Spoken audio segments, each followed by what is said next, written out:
Fala pessoal, estamos começando mais um Explorando Ideias e hoje a gente tem um convidado, nosso primeiro convidado, o Dr. Douglas Veit. Tudo bom, Douglas? Tudo bem, Felipe? Obrigado pelo convite.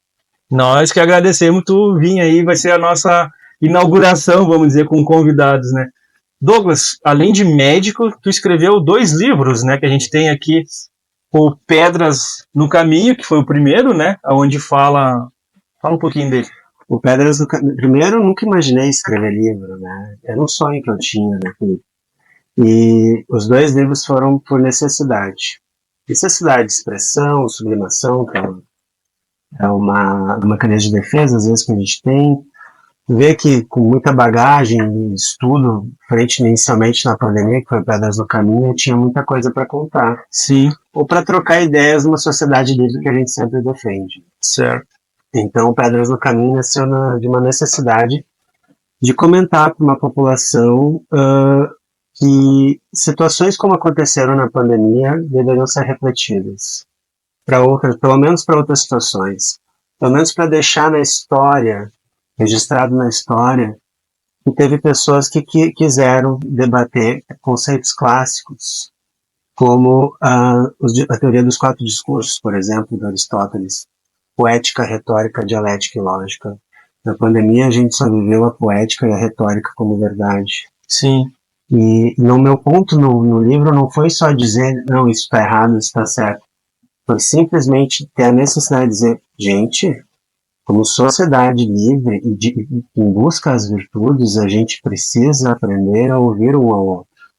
Precisamos... Só tinha um lado da história, né, ali foi muito massacrado outro lado, né, um ponto de vista diferente, ele era combatido e massacrado na pandemia. A necessidade veio dessa falta de debate, de uma coisa obtusa, assim, sabe, quando a sociedade entra numa questão de cerceamento de ideias, onde só uma narrativa é verdade, mesmo sendo uma emergência, mesmo não tendo estudos validados num tempo, gerou estranheza e envolvia a saúde das pessoas, envolvia a busca da verdade, como é da filosofia que eu aprendia a ter por estudo também. Então, falei sobre estoicismo, falei sobre os males da modernidade, falei sobre viés de pensamento humano que temos e que foi envolvido nessa questão da pandemia.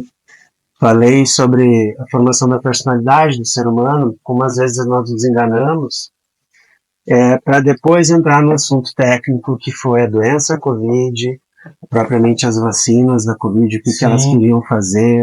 Eu lembro que teve ali, foram 4, eu acho, vacinas, né? E teve o Dr. Fauci, que era um dos Estados Unidos lá, um dos mais, um dos que mais falou para todo mundo, e teve, se eu não me engano, ele teve uma expressão que ele falou, eu sou a ciência. Ele chegou nessa soberba, vamos dizer assim, porque eu achei assim, o que está acontecendo? Por que está todo mundo tendo que fazer a mesma coisa, vamos dizer, né? É uma ode à ciência, né? Como se a ciência tomasse o lugar de Deus. Esse foi um dos males da modernidade que a gente tem. A gente está vivendo numa sociedade tão secular, que é um dos males também do nosso conceito de vida, e a gente está trocando Deus pela ciência. E a gente esquece que a ciência já errou. Posso citar N motivos, por exemplo, talidomida, dietildestrol, limonabanto, Vioxx, que são remédios... Tu tá falando grego para mim agora, eu não entendo muito de remédio, vamos lá. São remédios que foram... que a indústria farmacêutica, a talidomida da década de 50. Certo. Tá? Em que foi indicado para náuseas, e muitas gestantes tinham náuseas e usavam, e a gente descobriu com o uso da talidomida em gestantes, crianças que nasciam com membros encurtados. Foco nele. Certo. Bom, para quem não sabe, desculpa te cortar, mas eu e o Douglas, a gente estudou no Santa Catarina, né? A gente estudou junto lá um tempão atrás, e nós tinha uma professora lá que tinha, eu acho, era essa... Foi por causa da talidomida. Eu lembro dela, sim. Era nossa de português, muito querida. Sim, fantástica professora, mas eu lembro, sim. Excelente. Mas daí podem me citar assim, mas foi na década de 50. Mas, enfim, tem outros medicamentos até atuais, como o Vioxx. Eu tive colegas de faculdade que estavam fazendo trabalho de dissertação, o TCC deles, trabalho de conclusão de curso, em que era sobre o Vioxx, e durante o trabalho deles teve que arranjar outro assunto, porque tinha sido suspendido. Teve essa infiltração, vamos dizer, mas da mídia ou a própria instituição? Com o tempo, aí que está o detalhe, a gente não tem controle do tempo. As pesquisas, os estudos que se fazem, primeiro em laboratório, depois, né, em estudos clínicos, ensaios clínicos, randomizados, para fazer as meta-análises e tal, a gente envolve um parâmetro que é o tempo, e o tempo a gente não controla. Sim. E a farmacovigilância é importante, está tudo dentro dos OKs, mas assim, a gente vê que com o andar do tempo, algumas coisas dão mais riscos do que benefícios. E em questão da pandemia da Covid, o meu ponto que eu gero debate é que não é nenhuma crítica às vacinas, longe disso. É bom a gente tirar os estereótipos logo de cara, porque hoje a sociedade tudo pensa no rápido, pensamento rápido, já fecha seus estereótipos, e esse aqui não é do meu time, esse aqui é do meu time, como se fosse uma rotulagem e esquece. Não. As vacinas foram muito importantes, salvam vidas, e não é nem essa questão, foi da obrigatoriedade de uma vacina que não existia ainda, com técnica vacinal nunca antes utilizada, sendo como único recurso e obrigatório para todo mundo. Senão pessoas perdiam empregos, eram censurados, né? E essa vacina, ela veio de uma tecnologia nova, né? Sim. E se não me falha a memória, eles até mudaram o termo vacina porque essa nova tecnologia não estava ainda dentro, né? Isso eu li acho que na Wikipedia em inglês, não sei se a Wikipedia também é um... Mudou conceitos porque viram que com o tempo o que era para imunizar e não transmitir, ou seja, ser uma imunizante esterilizante, acabou prometendo só diminuir a mortalidade ou a gravidade da doença. Sim. O que a gente viu com as mutações que isso era irrelevante, perdia essa eficácia com as mutações. Porque vírus RNA, como o Covid, que é de fita única, tem muita mutação.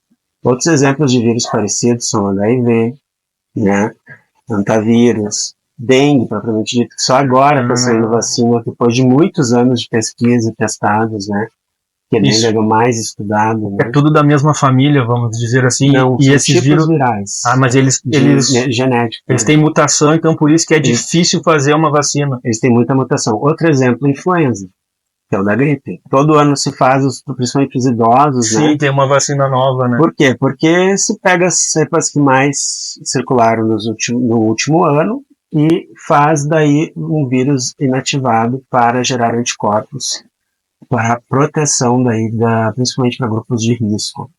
Outra coisa que eu comento no livro é simplesmente isso. Sempre. Aí eu passei na residência, gente, no período da H1N1. Tu estava na residência? Estava na residência, vivi aquilo de fato. E foi então o vírus de influenza A. Foi uma mutação que surgiu no México na época, que veio e que parte da população não tinha esse contato e deu um índice de mortalidade um pouco maior. E aí vem sempre naquele viés do medo e tal. Mas naquela época se vacinava grupos de risco. Sim. Não todo mundo. Mesmo com uma técnica já conhecida e com os riscos controlados. A gente, na verdade, meu ponto era, a gente não sabia muito bem quais eram os riscos da vacina do Covid por causa dessa técnica ser diferente. E estudando a vacina, estudando a doença, principalmente que tu pega, por exemplo, o SARS-CoV-2, que veio na pandemia. Mas já existiu o SARS-CoV-1, que foi em 2002 em Hong Kong, que conseguiu se conter. Então, tinha uma similaridade com a cepa original de 80%. E aí a gente estudou e viu que aquele vírus, ele gerava dano inflamatório por causa de uma espícula do vírus chamada proteína spike. Ela ficou famosa, né? Todo mundo agora sabe, mas ninguém entende. Nem um médico. É como a espícula de uma coroa. O vírus é uma bolinha com uma coroa em volta e espículas. E tem uma carga eletroquímica nessa espícula que chama mediadores inflamatórios. E era isso que gerava o padrão vidro fosco e a tromboinflamação, principalmente da doença. O que fez com que a doença diminuísse a mortalidade não foi a vacina, porque a vacina perdia eficácia com as mutações. Foi a própria mutação da Omicron, que fez com que essa proteína spike se ampliasse e não conseguisse penetrar tanto para fazer vidro fosco no pulmão. Eram 3 formas de morte, principalmente, né? Trombo, a própria gerando perda de circulação sanguínea, troca gasosa, então hipoxemia, tromboembolismo e as próprias infecções secundárias bacterianas. Então, essas tromboses que algumas pessoas tiveram, era da vacina ou era do vírus? Porque isso ficou meio confuso, era tanta informação. Que nem a gente falou, a gente era bombardeado com tanta informação. E hoje em dia o pessoal, até para ouvir um áudio no WhatsApp, bota ali um e-mail 2 vezes, que passa tão batido as coisas que começa a misturar tudo e o pessoal se perde, né, doutor? Do meu ponto de vista, a gente precisa de debate, porque dentro da campo da ciência, da medicina, e a ciência é feita com o estudo do tempo, então, né? Sim, exato. Existe um viés, depois que eu gostaria de comentar, que é o viés de Dunning-Kruger. E vem de princípio socrático. Só sei que nada sei. Vem da humildade, não da soberba. A gente encontra a verdade com humildade. Então, o viés de Dunning-Kruger, ele diz o seguinte, que o período que a gente tem mais autoconfiança num assunto é quando a gente recém aprendeu sobre esse assunto. Teve uma primeira palestra, viu uma primeira aula, e a gente pensa, nossa, sei tudo sobre esse assunto. E com o tempo passando, estou estudando mais sobre esse assunto, abrindo os subcapítulos ou os rodapés de página, abrem-se oceanos novos sobre esse assunto. E aí você vai diminuindo sua autoconfiança, a ponto de ficar quase zerado e achar que você não sabe nada sobre esse assunto. Ganhando humildade e com o tempo, estudando, você retoma sua autoconfiança porque, puxa, finalmente entendi. Quando a gente entra dentro do conceito da pandemia, quem é que teve soberba e foi de forma obtusa no controle da pandemia? Governos. Foi o próprio WHO, né? O World. O próprio OMS. Governos, de forma obtusa, dizendo, não, esse é o certo, você está errado. É como se tivesse olhado numa primeira ponte e viés de autoridade, falácias de autoridades, não, isso é ciência, você está errado. Então é isso que eu trago com palavras simples no livro, respondendo àquela tua pergunta. Com toda humildade, existem evidências e trabalhos mostrando que a proteína spike em si era o grande problema. E, infelizmente, essas técnicas vacinais querem produzir para gerar os anticorpos, está baseado dentro de produção de proteína spike. Estão tentando usar essa proteína para resolver o problema. Para gerar anticorpos. Para gerar o anticorpo. E aí a gente tem que falar em eficácia e maleficência. Você sabe qual é a primeira regra da bioética? Primo non nocere. Primeiro, não causar dano. Eu já fiz vídeos falando assim, vou até falar para a câmera. A primeira regra da bioética é, primeiro, vou repetir, primeiro, não causar dano. Então a gente não pode fazer mal no paciente. Os riscos não podem ser maiores que os benefícios. Exato. Infelizmente, e eu coloco no livro, houve tanta pouca tentativa de diálogo, debate, talvez por interesses, ganância, que muita gente, por boa fé, fez isso. Prezando pelo achando que está ajudando as pessoas, entende? Teve atores que fizeram pelo dinheiro, teve atores que fizeram pela boa fé, e teve gente que sabia, mas ficou quieta, né? Então, eu não estanco aqui no meu livro dizendo, essa é a verdade, entendeu? Mas que situações parecidas, talvez, com a da Covid que aconteceu, nós não podemos, porque pandemias acontecem de épocas em épocas, gripe espanhola, a própria gripe A, endemias uma que outra, mas pandemias assim acontecem geração em geração, ou a cada 100 anos, e a gente não pode ficar submetido ao medo que gera controle. A gente tem que buscar o conhecimento e promover o diálogo e o debate. O George Orwell dizia, né, que as marcas querem impor na sociedade, às vezes, né, é muito custo, é muito dinheiro para a produção de uma coisa. Então, as marcas com as mídias podem, às vezes, controlar e gerar um meio ambiente onde gera controle. É a questão das mentes, que eu falo no segundo livro depois. Aí depois nós vamos Katana, a extinção da existência, a gente vai das pedras para o caminho para uma extinção da existência, doutor.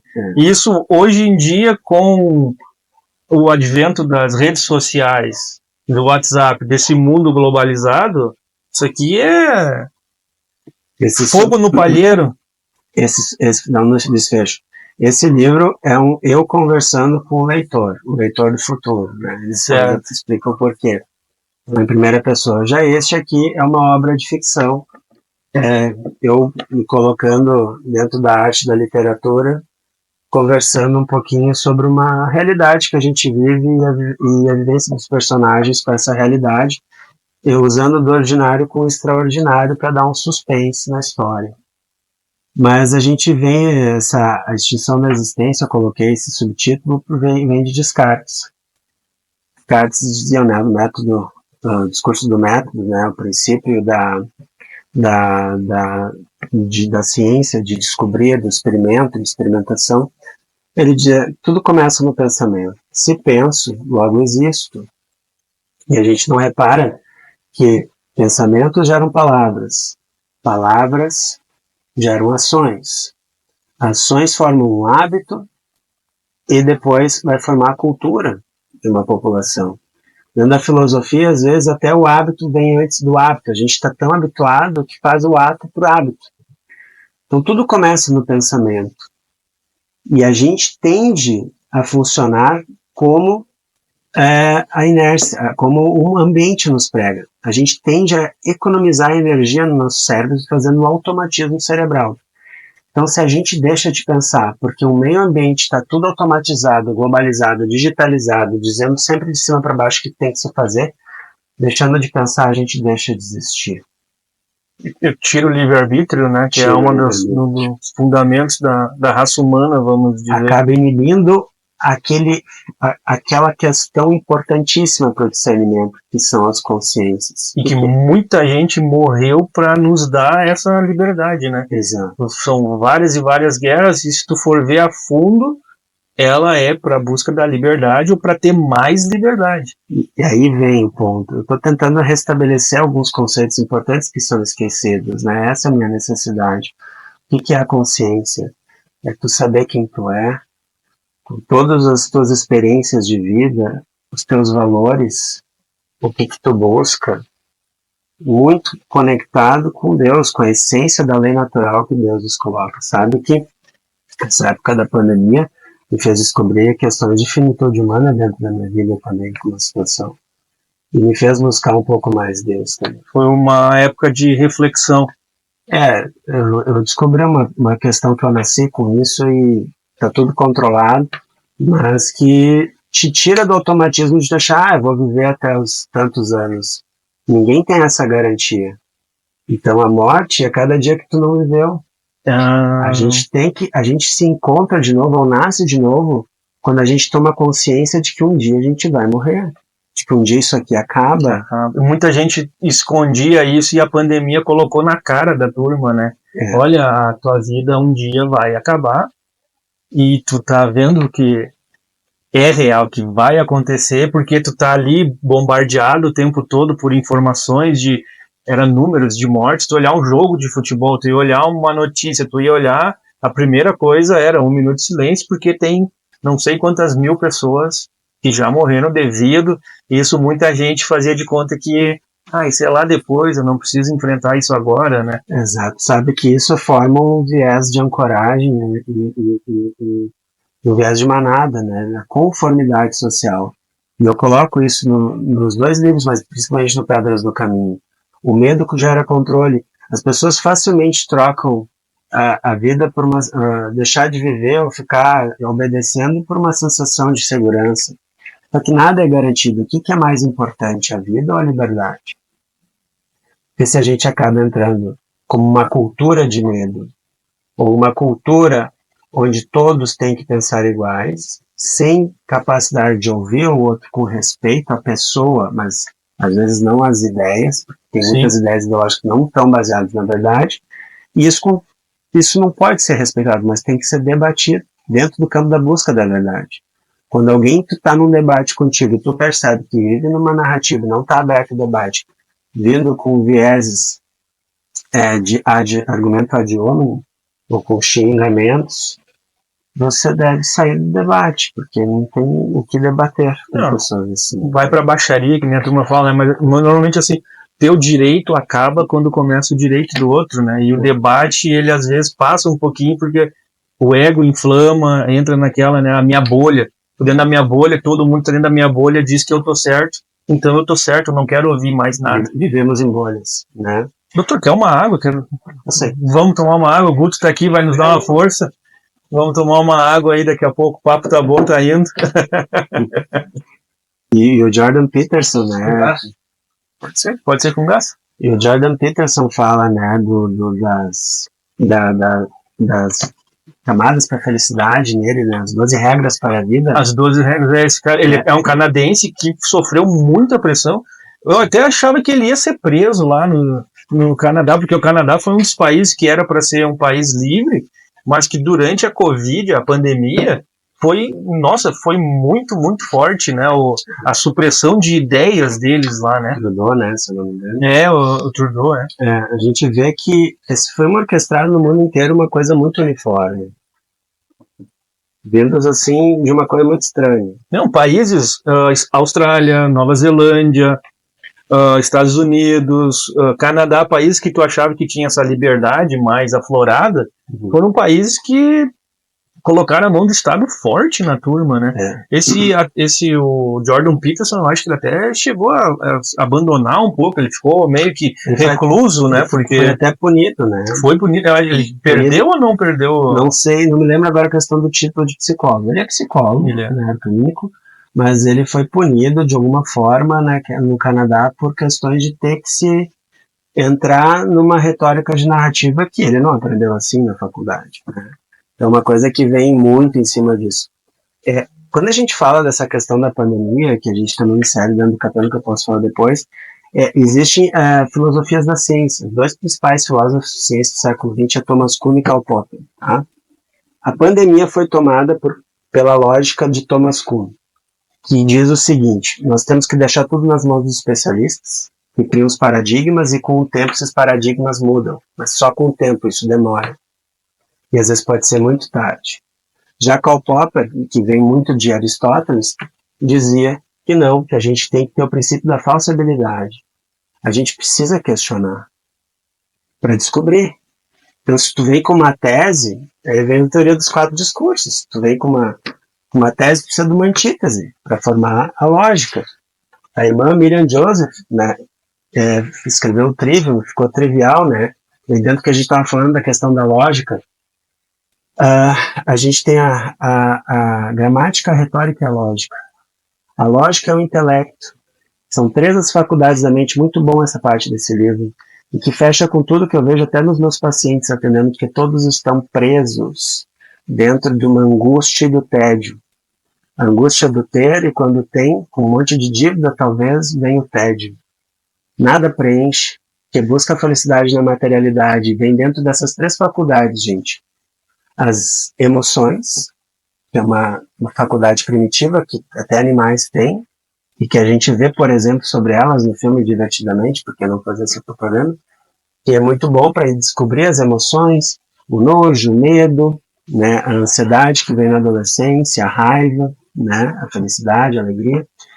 A outra faculdade vem da questão dos apetites, das vontades e dos desejos.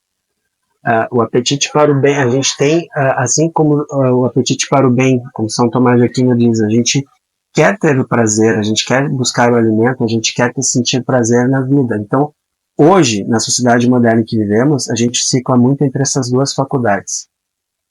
As vontades, desejos e as emoções. E a gente esquece da terceira faculdade da mente, que é o intelecto.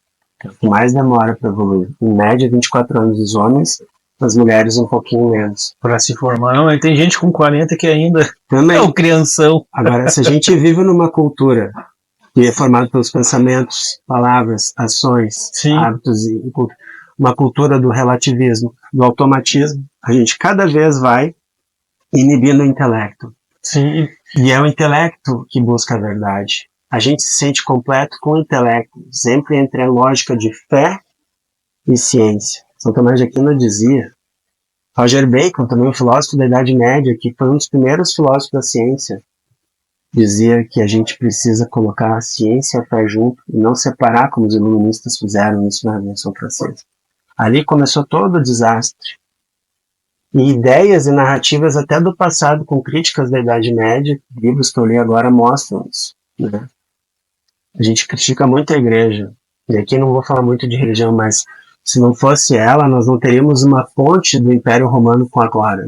Viveríamos talvez uma cultura de bárbaros, de povos bárbaros. Não, eu acredito que a igreja trouxe bastante. Ela nos ensinou a viver em sociedade, porque o indivíduo, a sociedade faz ele e ele faz a sociedade, né? E se a gente começar a ficar com isolamento social, com individualismo, agora até queria falar contigo um pouquinho da questão da... Ele inibe nossos medos. Isso ia agora surgir porque a inteligência artificial agora isso vai começar a se propagar cada vez mais e as pessoas não vão precisar ter amigo, porque a inteligência artificial vai ser a amiga dela. Então vai criar ainda mais um isolamento social. Já chegou a pensar sobre esse tipo de... Já teve alguma coisa no teu consultório que tu achou, olha, acho que isso aí não... vai nos ajudar, mas a gente vai ter que aprender a conviver com isso.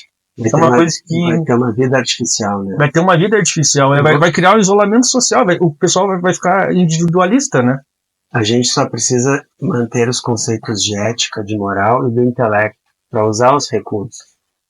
Tendo isso em vista, sempre com o olhar para cima de que existe o certo e existe o errado, a gente usa as ferramentas muito melhor e com clareza. O problema é que pela ódio do mais fácil, pela ganância, ou achando que vai ganhar uma nota, vai ganhar um trabalho, as pessoas acabam enganando-se a si mesmas e não estudando, não tomando conhecimento, fica na nuvem, fica o conhecimento da nuvem e ela acaba não tendo conteúdo, acaba não sabendo trocar as ideias. Então, sabe que perde o olho no olho, a pessoa não sabe nem mais conversar mais, né? É tão individualista que ela perde o feeling de debater, de ouvir. Não, tu tá errado. Como assim eu tô errado? E saber argumentar que tá errado. Porque a inteligência artificial deixa tudo na palminha da mão, tudo prontinho. Claro, é uma ferramenta que eu acho que vai facilitar um monte de trabalhos chatos, mas esse olho no olho ela não tem, né, doutor? Não tem. Talvez a gente está evoluindo com uma projeção de avatares, né, e deixando de ser ser humano. Tem vários filmes a respeito disso, né? Existe um teste também chamado teste de Turing, Sim, que avalia, né, o ser humano com a informática, com a inteligência artificial, e mostra... Quando a máquina consegue passar e fazer de conta que é um ser humano e o outro ser humano não consegue identificar, né? Quando não consegue identificar quem é quem, esse teste de Turing é aprovado. É aprovado. Eu acho que isso até já aconteceu, porque eu acho que tu pegar, dependendo da inteligência, se eu não me engano, eles usaram uma menina, e essa uma inteligência artificial se fantasiou de menina. Sim. E aí ela passou porque o inglês dela não era tão bom, todo mundo quer ajudar uma criança, então assim, eu acho que ela passou... E me preocupa um pouco. Levando meus filhos até no cinema para ver filmes, a gente vê às vezes trailers de filmes que estão querendo criar uma narrativa de dar emoção e afeto para a máquina. Sentimentos humanos da máquina. Na máquina. E isso pode ser um grande problema. Porque a gente tem que priorizar a maior obra de Deus, que é o ser humano. Não pode esquecer. E se nós criamos a máquina, alguém nos criou. A gente não pode esquecer disso. A própria ciência explica. Chegou, né? Existiu um Big Bang. E antes do Big Bang, algo fora do tempo, fora da matéria, com um poder incrível, surgiu, existia para criar tudo isso.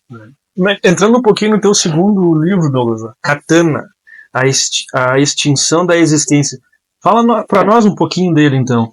Eu, com modéstia, quero dizer que é a obra da minha vida. Opa! É um livro que eu tenho certeza que vão gostar, ou pelo menos vai gerar muito debate entre as linhas ideológicas que existem. Pelo menos se leve para ver os lados. É um livro com muito respeito que retrata a história de Paulo Andrade, um psiquiatra, que é o protagonista da história. Ele é um psiquiatra e também dá aula de filosofia na universidade local, onde ele mora. A história se passa aqui em Novo Hamburgo, na região. Tá? Ele é casado, tem um filho pequeno de 6 anos, e ele começa, depois de tanto tempo passando, vendo que a sociedade está evoluindo para essa questão da ausência das consciências, um automatismo. Os alunos não queriam mais ler as obras completas, e sim resumos, quando liam ou colavam. Queriam perguntas não dissertativas, mas objetivas de múltipla escolha. Não prestavam atenção nas aulas. E via também dentro do seu consultório o sofrimento disso, porque uma coisa é a gente ver nas ideologias no mundão e depois dentro das 4 paredes o que as pessoas sentem.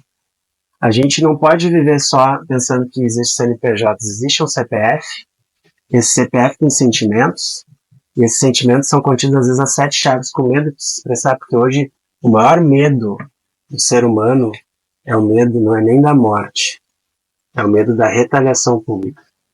É verdade. O ser humano hoje tem medo do que os outros vão achar de você, do que vão te dizer, vão te criticar, e entram na conformidade social, negando a sua essência, negando a sua consciência. Eu vou fazer porque os outros estão fazendo. E sabe qual é o grande dilema do ser humano? Tem uma outra pesquisadora, ela é enfermeira, que pesquisou quais foram os maiores arrependimentos do ser humano no seu final de suas vidas. Então pegou pacientes terminais, ela é australiana, e ela constatou 5, mas eu vou falar só de um, que vai contra tudo isso aqui que eu estou falando, que é o maior arrependimento. O maior arrependimento do ser humano, segundo Bronnie Ware, que é o nome dessa pesquisadora, é do ser humano se arrepender de não ter sido ele mesmo, não ter tido a coragem de ser ele mesmo na sua vida. O que a gente falou no começo, que muitas pessoas morreram e lutaram para ter o direito de expressão, para ter a liberdade de ser quem ela quer. Mas por medo do que os outros vão pensar, não usam. E chegam ao final de suas vidas com todos os conflitos que trazem no consultório. Psiquiatra ou médico de família, com suas angústias, com seus sofrimentos, com sua depressão. O que fiz da minha vida? Sim. Que obras eu construí? Que coisas eu defendi? Por que eu não defendi tal coisa? Olha o que está acontecendo agora, está acontecendo meus netos, meus filhos. Então esse psiquiatra, o Paulo Andrade, ele toca a vida descobrindo isso e vê dentro de uma realidade da classe dele um debate muito grande entre 2 alunos. Sim. Esses 2 alunos representam muito da dialética da nossa sociedade, da briga de narrativas. Principalmente entre conservadores e progressistas, dentro da ótica marxista. Então, ele, com respeito, tenta gerar e guiar isso, porque ele tem essa necessidade, conversando até com um amigo médico, como resolver essa situação. Ele descobre logo no início do livro, isso não é muito spoiler, que ele vai ser pai de novo. E que mundo? Vai ter um segundo filho. Vai ter um segundo filho. E que mundo esses filhos vão crescer? Isso é uma coisa que está dentro de ti? Era uma coisa que tu queria colocar no livro que está dentro de ti? Sim. Ah. Então tem o Douglas aqui no livro mesmo. Tem. Não é só uma ficção, tem coisa que está dentro da tua cabeça que tu está te preocupando. Se tu perguntar para qualquer autor, toda obra de ficção tem sua verdade, né? E aí a gente tenta trazer isso para o debate, porque lendo também outro livro... Tu tá te expondo aqui no livro, vamos dizer, né? Tu tá colocando, não quer chegar, que nem tu acabou de falar, no leito de morte, todo mundo vai chegar. Eu ia dizer justamente isso. Pelo menos eu quero chegar, se eu tiver a graça de chegar até a terceira idade, quarta idade, e depois dos 80, eu quero pelo menos chegar e falar para meus filhos. Eu tentei ter a coragem de defender meus valores. Sim. De tentar mostrar para as pessoas o que eu acredito ser certo. Mas aqui eu não ponho a minha visão de forma explícita e assim, com uma dominância no debate. Não. Eu coloco os dilemas de cada coisa e o porquê que acontece tanto conflito. E aí acaba acontecendo também desaparecimentos físicos de alguns personagens. E aí vem uma questão de suspense da obra. Sim. Tá? Que vai dar um desfecho depois. E que acaba atraindo a leitura. Então eu tenho leitoras, por exemplo, que já me deram feedback. Douglas, uma senhora idosa, li em 7 dias, 300 páginas. Opa! Outra, leu em 24 horas. Nossa! Porque prendeu mesmo? Meu sonho é que vira um filme. Opa, olha só. E a ideia é aprender na leitura o que vai acontecer E dentro dos diálogos, porque é muito dinâmico, é o dia a dia dele, dentro do consultório, dentro da faculdade, depois com os outros personagens, e aí vem o clímax. Então é uma leitura que flui dentro de uma verdade, e é o que a gente convive hoje, né? Então vai chegar numa parte que vai ter um debate. Eu gosto de debate, principalmente os debates antigos, que hoje em dia tudo vai na figura de linguagem, como eu falei, né? A questão de xingar um ou outro e tal, de uma forma assim, explicitada essa realidade dentro do livro, mas tem o conteúdo. E também tem o conteúdo de defesa da linha marxista. O que eles almejam dentro do personagem. Então, dentro da ótica do personagem, existe uma defesa do que é mais importante na sociedade, o coletivo ou o indivíduo. Então tem um debate nesse sentido. E que traz toda uma reflexão sobre a nossa vida. E essas pessoas que vão sumir, eu fiquei pensando aqui, eu, infelizmente não tive a oportunidade de ler ainda o segundo. Essas pessoas que vão sumindo não são pessoas que a gente vai tirando da nossa vida? Não tem algo, vamos dizer assim, falando de um psiquiatra, de um psicólogo, e às vezes tu tem aquele diabinho e aquele anjinho na tua orelha, né? Mas tu tá só ouvindo um lado, só ouvindo o outro lado, então essas pessoas vão sumindo da tua vida, tu vai tirando elas da vida, né? Poderia trazer essa reflexão, por que não? Vai ter que ler para ver se isso é verdade. Mas é uma figura, é uma questão literária que eu trago para gerar um ponto de clímax e também trazer atração até como se fosse um filme, sabe? Sim. Muito mais do que isso eu não posso dizer. Não, sem spoilers, sem spoilers. E no teu consultório lá, doutor, o que te dá mais satisfação? É o teu consultório, é atender como médico ou seria o Douglas escritor? O que tu gosta mais? Sabe que isso é uma chama que tá vindo mais em mim, né? Eu gosto de ter tempo no consultório para atender. Então, consultório particular hoje que eu tô atendendo, são consultas de 1 hora, isso me traz alegria, porque tu consegue entender a pessoa como um todo. Eu foco principalmente em prevenção e saúde mental. Aqui em Novo Hamburgo. Aqui em Novo Hamburgo, né? Depois no Instagram, se puder falar. Claro, sem problema nenhum. Dr.DouglasVeit, Douglas Veit, V-E-I-T. A gente vai botar na tela aqui. Isso. E aí, ali pode entrar em contato comigo e a gente consegue depois dar os contatos também através dali. E palestras que já fiz e o próprio atendimento dessa forma e escrever, né? Então, os livros me trouxeram muita satisfação e aprendizado, porque quando tu escreve um livro, tu estuda muito. E esse estudo consolida questões dos teus valores. A busca pela filosofia, pela teologia cristã, eu sou católico, me fez reconectar com Deus também, me ajudou muito e ajuda muito no processo da questão científica, estar bem com Deus. Se tu coloca Deus em tudo e tenta imitar Cristo, a gente acaba buscando as virtudes e acaba se afastando devagarinho das nossas falhas, dos nossos defeitos, dos nossos vícios, né? Sim. Douglas, o nosso papo tá bom, mas nós já estamos batendo 40 minutos de conversa. Para a gente encerrar, esses 2 livros, a pandemia, o que tu viu no teu consultório, o que tu viu nos livros, quer dar um encerramento para nós? Quero sim. Felipe, eu acho que a pandemia foi um momento de ímpar na nossa história, da sociedade. Eu coloquei no termo Pedras no Caminho experimento Covid, porque foi um experimento social dentro da questão, se a gente for buscar estudos também de conformidade de Milgram, da prisão de Stanford, e você pode ler no meu livro e tu vai entender bem essa questão. O ser humano tem a tendência de seguir a conformidade social. O meio ambiente influencia muito o ser humano, porque temos a tendência automática de poupar energia do nosso cérebro, vem de Daniel Kahneman isso. Então a gente precisa buscar ter consciência de pensar em cada coisa que a gente faz estar dentro dos nossos valores, dentro do que é o certo e do que é o errado, e não delegar para os outros. Buscar então ter debate para a gente buscar a verdade e buscar sim o caminho que é benéfico para todos, porque muitas vezes cometemos erros pensando que está fazendo bem. Isso se chama iatrogenia.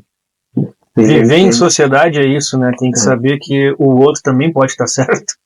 E podemos estar errados. Podemos estar errados, sempre isso? vivendo em sociedade e debatendo, né? Olhando um no olho do outro e conversando e chegando a um ponto comum, né? E nunca deixar de usar também a questão da imaginação, da busca dos seus valores, colocando isso em arte, como a literatura, porque isso dá vida, junto com Deus, para a gente crescer em sociedade, não esquecendo dele, porque a gente vive num balanço entre vícios e virtudes, e a busca da virtude nos faz nos sentir pleno, não é a materialidade, não é a busca incessante pelo dinheiro ou pelos bens materiais que vão nos fazer nos sentir pleno, porque ali só está a angústia e o tédio, segundo Schopenhauer. Para se sentir pleno é para reconhecer que a vida passa, que ela é difícil, e valorizar aquele copo que está um pouquinho cheio e não olhar só o vazio do copo vai te fazer sentir pleno, feliz de estar com um amigo, conversando, tomar um café. É isso que traz a felicidade na vida. Busque isso você também. Não fique só na casa, trabalho, casa. Às vezes trabalhando num emprego que não ama, que não gosta, porque tu não teve a coragem de buscar a tua felicidade. Envolve esforço. Mas vendo aí para nós que essa vida é fácil, que essa vida tem que, né? E isso é o maior erro. Tem que ir atrás, né, difícil. Temos que ir atrás dos nossos sonhos. Então, pessoal, esse episódio com o Douglas está chegando no fim. Um abraço a todo mundo e até a próxima. Valeu. Obrigado Douglas. Vídeo bom para vocês. Tchau.